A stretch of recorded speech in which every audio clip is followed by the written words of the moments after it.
They told me I was trespassing on my own land, until I opened up that old dam and turned their $1 million cabin project into the world's most expensive mud pit. I can still see it clear as day. Me, standing right there at that century-old iron wheel, coffee steaming in my hand, watching construction equipment just sink. Diesel generators coughing out their last breaths. The whole valley echoing with their death rattle. The smell of lake bottom, old, earthy, a little rotten, rising up as Timber Lake disappeared into black muck. If you've never smelled decades of buried secrets in the morning, well, you're lucky. That thermos in my hand, by the way, it was my grandfather's. He stood here every morning for 30 years, back when this lake was clear as glass and the only buildings were honest old cabins. Not some community enhancement fantasy for outsiders trying to squeeze another dollar out of the land. That day, the crew foreman screaming into his radio about environmental disaster and federal investigations. Meanwhile, I'm just taking another sip, letting it all soak in. But let me back up, because if you've ever dealt with an HOA, or worse, one led by a neighbor with more ambition than sense, you probably know where this story is headed. What would you do if your own HOA tried to steal the family land you'd spent a lifetime protecting? Go ahead, drop a comment about your worst HOA horror story. I'll wait. My name's Ezra Blackwood. This started with 47 acres of Wisconsin lakefront my grandfather bought in 1924. Back then, Timber Lake was a log pond for a lumber company. He saw something different, a place where a man could drink his coffee in peace, not get lectured about dock width or approved vegetation. I'm the third generation here, and for 3 years, I drank coffee on the same weathered dock Grandpa built, taught my son to tie knots and identify loon calls. Pine sap in the air would smoke from the stone fireplace. Those old dock boards still creak under my boots, just like they did for Grandpa. Home. Then Constance moved in. I can see her face now, blonde highlights, shark smile, Lululemon everything. Her husband owns half the construction outfits in 3 counties. She rolled in from Chicago, bought the biggest place on the lake, and within 6 months sweet-talked herself into HOA president. She promised community vision and property value enhancement. You know, the usual script. She's the kind of person who'd file a noise complaint on the birds at sunrise. Real trouble started when I came home from a job downstate. Orange survey stakes in my shoreline like little invasion flags. I hadn't even cut the engine before Constance's white SUV skidded into my driveway, parking sideways like a cop show. She hops out in boots that probably cost more than my monthly mortgage, waving a clipboard like she's Moses with new commandments. Ezra, perfect timing. I have wonderful news about your property. Rule 1. If anyone ever says that, check your wallet. Turns out, while I was away, she held an emergency HOA meeting. Funny. Emergencies always pop up when the one person who'd object is out of town. They'd voted unanimously for a community enhancement project. 120 luxury cabins right on my shoreline.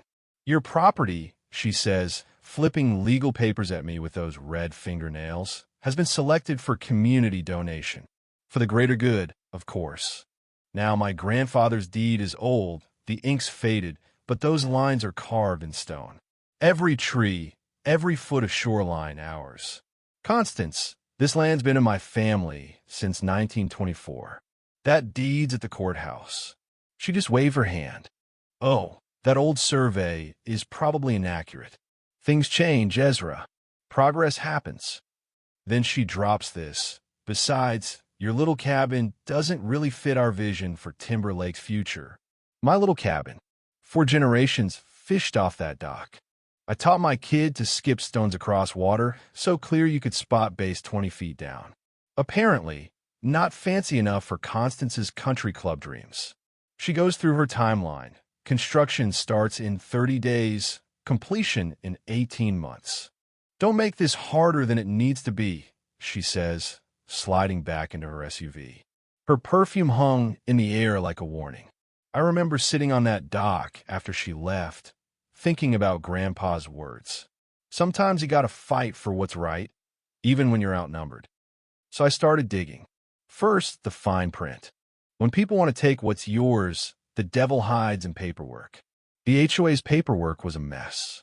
Missing signatures, botched notifications, the whole thing rushed through like a kid copying homework. But the gold mine was in Grandpa's deed, riparian rights, written in old legalese. Most folks don't know what that means, but I do. When you own waterfront, sometimes you own right to the center line of the lake. Sometimes even the water. That's leverage if you know how to use it. I spent a weekend in the courthouse basement, musty air and stacks of forgotten records. Someone even slipped an envelope under the door.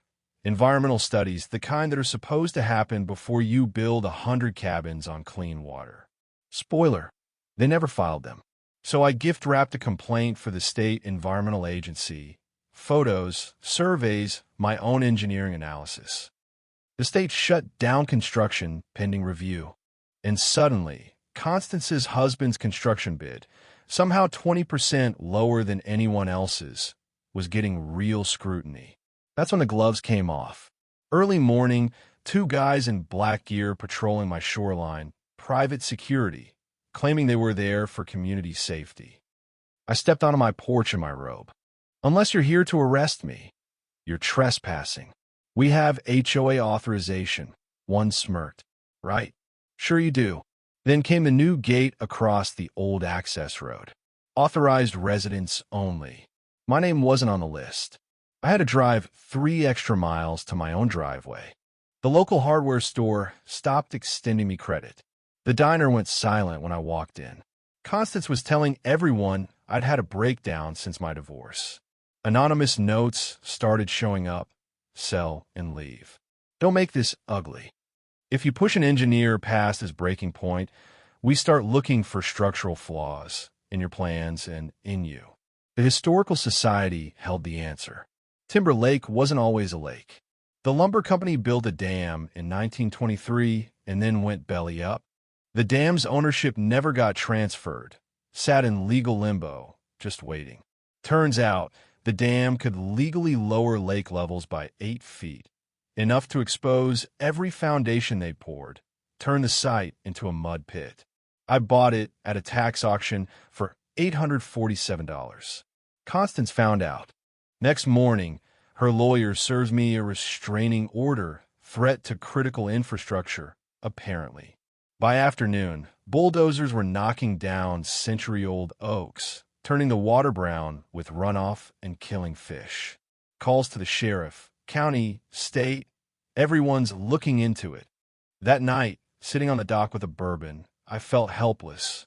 My family's legacy was being bulldozed by money and connections. Then a call from my son. Dad, is it worth all this? Maybe just take their offer. I looked at the lake, at the construction lights blazing. Some things aren't for sale, kid. Someday you'll understand. Turns out, Constance was broke. The development was her last shot at staying afloat. Delilah, a local reporter, dug up all the dirt. The HOA vote. Illegal. Half the homeowners never got notice. And the EPA? Oh, they love contamination cases.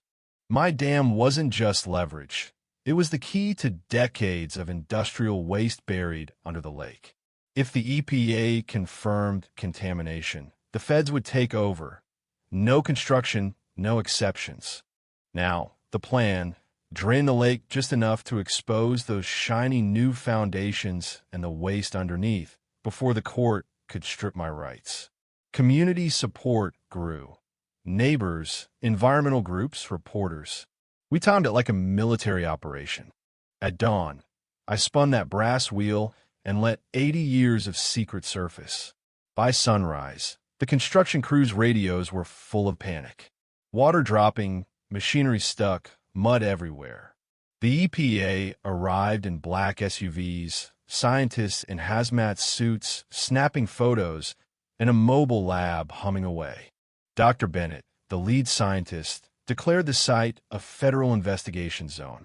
This is a super fun site waiting to happen, she said. Delilah's camera drones caught every detail. Constance showed up, face pale, screaming about restraining orders. Dr. Bennett stepped in. Federal jurisdiction supersedes local orders, ma'am. That's when Buck, another neighbor, stepped up with trail cam footage of Braden's crew dumping chemical drums into the lake.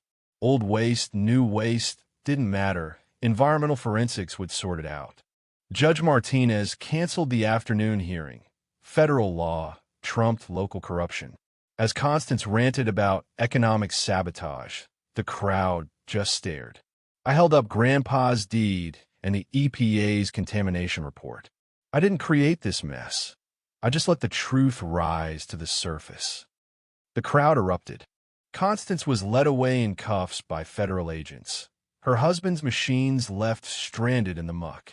18 months later, Timber Lake is cleaner than it's been since the 1920s. The feds cleaned up the contamination. The lake's become a showcase for restoration. Property values went up. Funny how people will pay for real nature, not luxury cabins on poisoned dirt. Constance did time for fraud and environmental crimes. Her husband went bankrupt. The HOA got replaced with real environmental protection. The best part? Last summer, my son brought his kids up, 3 generations fishing off the same dock, water so clear you could see the bottom. That dam's a landmark now. I still drink coffee from Grandpa's thermos. Some mornings, I swear I can hear his voice. You did good, son. Some things are worth fighting for. If you've made it this far, I want to hear your stories. What's the worst thing an HOA or a neighbor has ever tried to pull on you? Drop it below. Let's make sure these stories don't get buried, either. Because sometimes the best solutions are hiding in plain sight, waiting for someone stubborn enough to turn the wheel. So, what would you have done? And where do you draw the line between fighting back and letting go? I'm listening.